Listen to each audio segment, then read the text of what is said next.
Bom, como conversado no vídeo de apresentação, essa disciplina ela se divide em duas partes, né?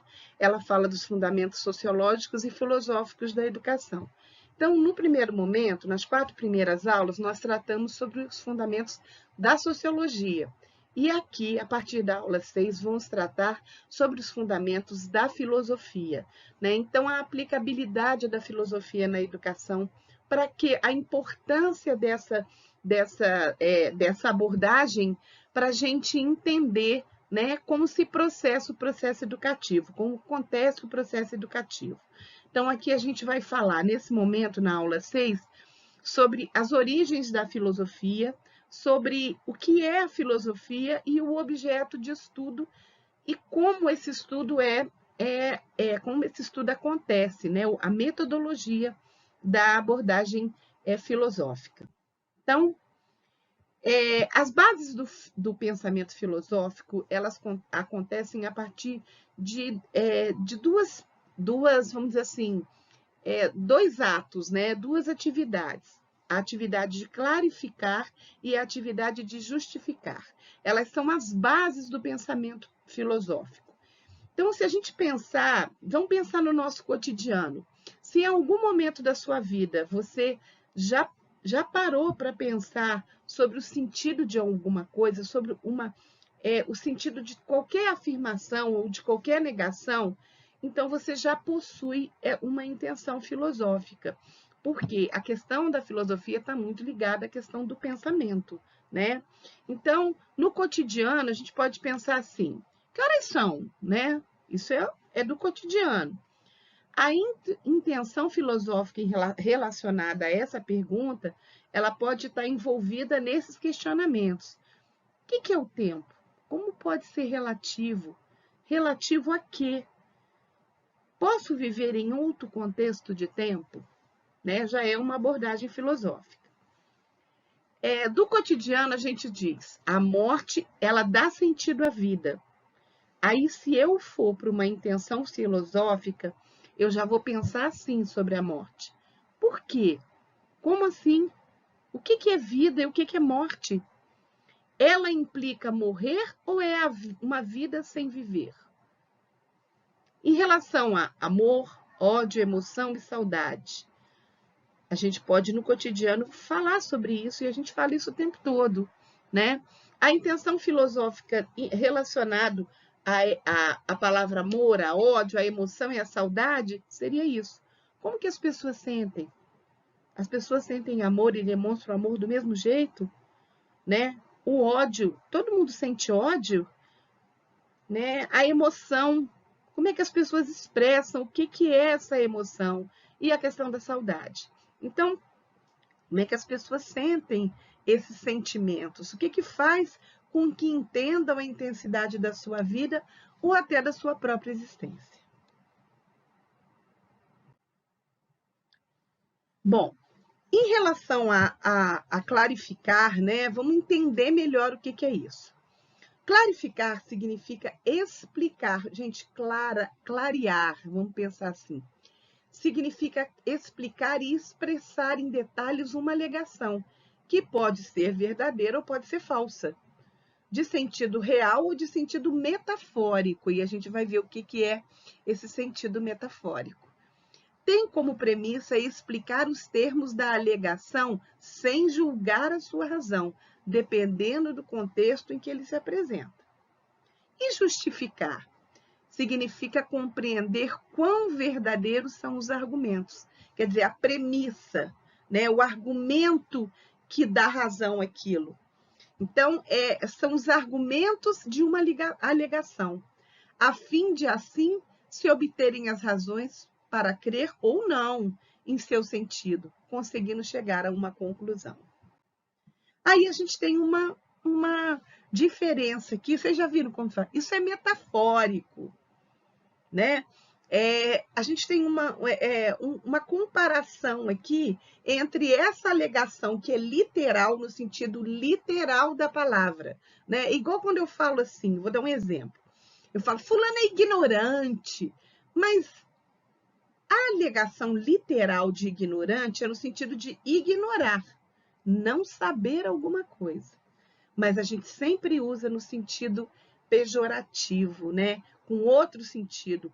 Então, é isso que a gente fala quando é literal, é o sentido literal da palavra, o que realmente é, né? Então, a gente pode ser assim, por exemplo, uma alegação literal. O sol é maior do que o vemos. Uma alegação metafórica. Dinheiro não pode comprar felicidade. É metafórico isso, né? Bom, a clarificação no sentido literal é o que se sabe completamente é que o Sol é maior que a Terra. Vamos usar essa alegação. O Sol é maior que a Terra, tá? Então, o Sol é maior do que a gente vê ele, né? Porque ele está muito longe, né? Então, a gente pensa que ele é menor do que ele realmente é.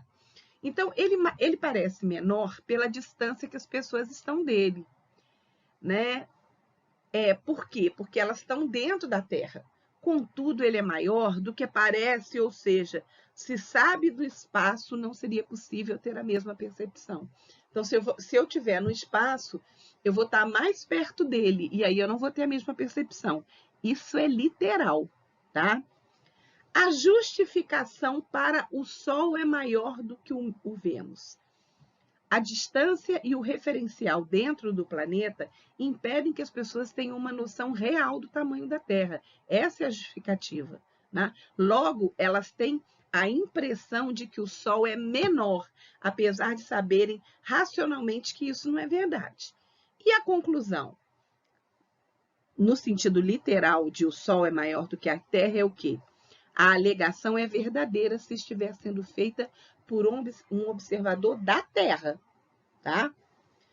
Vamos pensar na alegação metafórica, quando a gente fala assim, é uma metáfora, né? Dinheiro não pode comprar felicidade. Qual é a clarificação? Sabe-se que o dinheiro não compra sentimentos, não compra paz, não compra. Eu não posso chegar, não compra saúde, né? Eu não posso chegar e falar assim, me dá 10 reais de harmonia, me dá 20 reais de amor, né? Eu não tenho como fazer isso.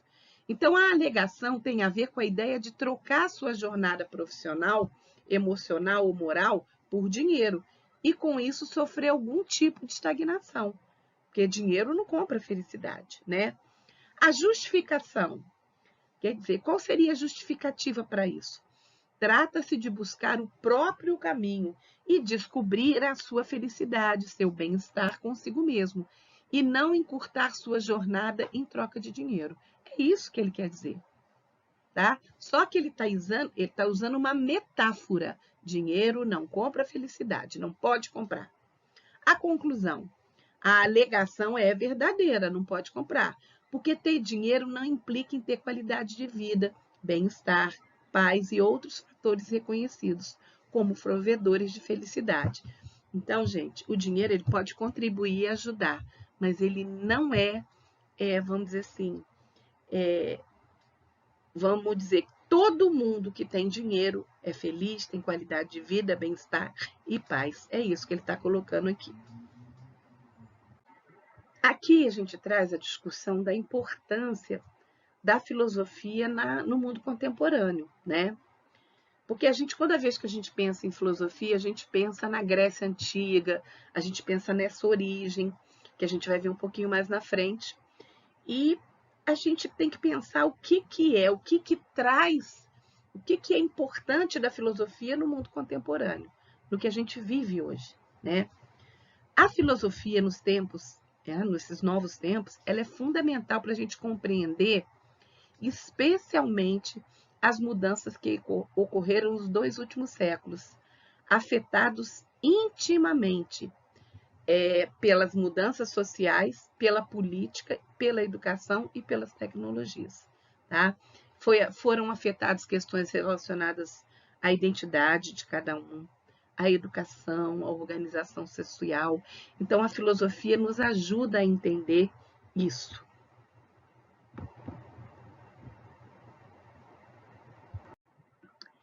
A gente pode dizer que existe uma crise em relação à prática.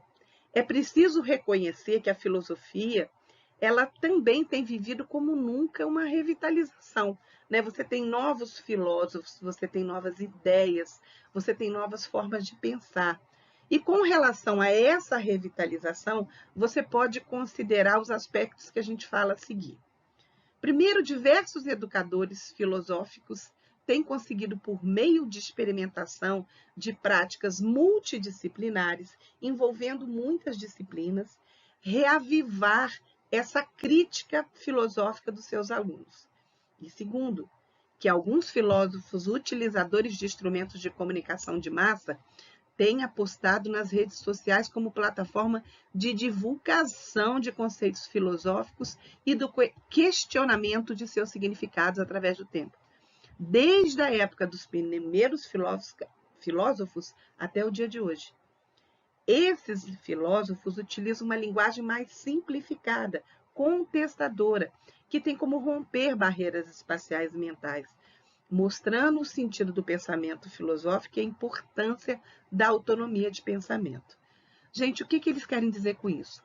A filosofia antiga, ela tinha uma técnica muito complexa, né? Então, ela era tão profunda que ela não se fazia entender. Então, poucas pessoas tinham acesso ao significado daquilo. O que os filósofos contemporâneos fazem? Eles trazem uma linguagem filosófica, mas mais acessível, que faz com que a gente entenda e compreenda o sentido do pensamento filosófico.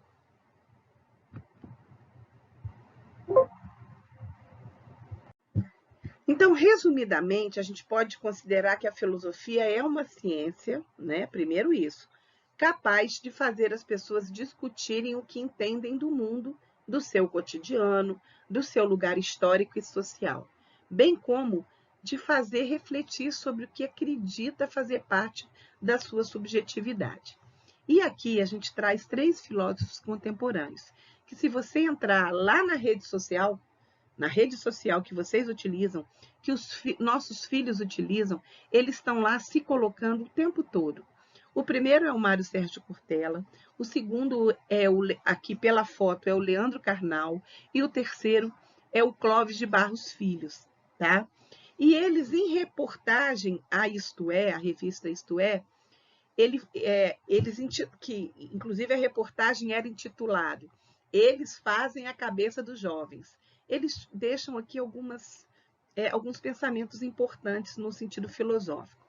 O Mário Sérgio Cortella fala assim, é necessário cuidar da ética para não anestesiarmos a nossa consciência e começarmos a achar que tudo é normal. Quando o modelo de vida leva a um esgotamento, é fundamental questionar se vale a pena continuar no mesmo caminho. O Leandro Carnal fala assim, quem respeita o governador e não respeita a faxineira não é um líder, e sim um interesseiro.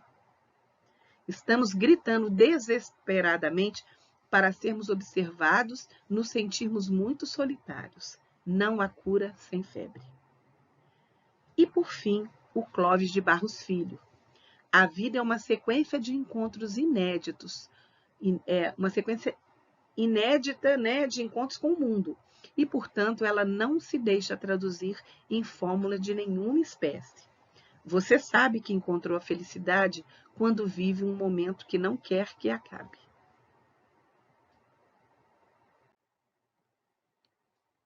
E ainda sobre a filosofia e o cotidiano. A filosofia é praticada nos atos mais simples. Ela está presente desde que em um debate sobre política até o ato de questionar um conhecimento e a própria noção de verdade.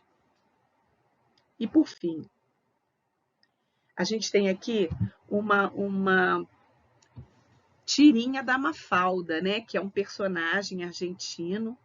E esse personagem, ele faz uma atitude filosófica o tempo todo voltado para o cotidiano. E ela aqui traz ela está na fila da vacina, e ela coloca assim, viemos nos vacinar contra o despotismo. Né? O que ele quer falar isso?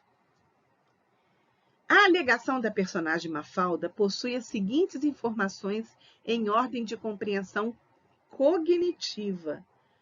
O termo despotismo possui sentido real, a gente sabe o que é, né? É um déspota, é um autoritário, né?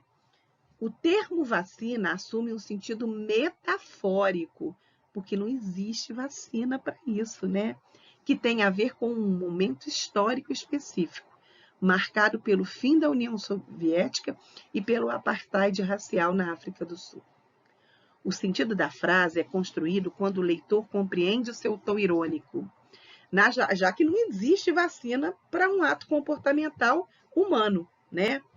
A tirinha debate retoricamente com seu leitor que as pessoas serão capazes, né, de respeitar a sociedade e o indaga sobre o que é preciso para que as próximas gerações não reproduzam um erro sócio-histórico.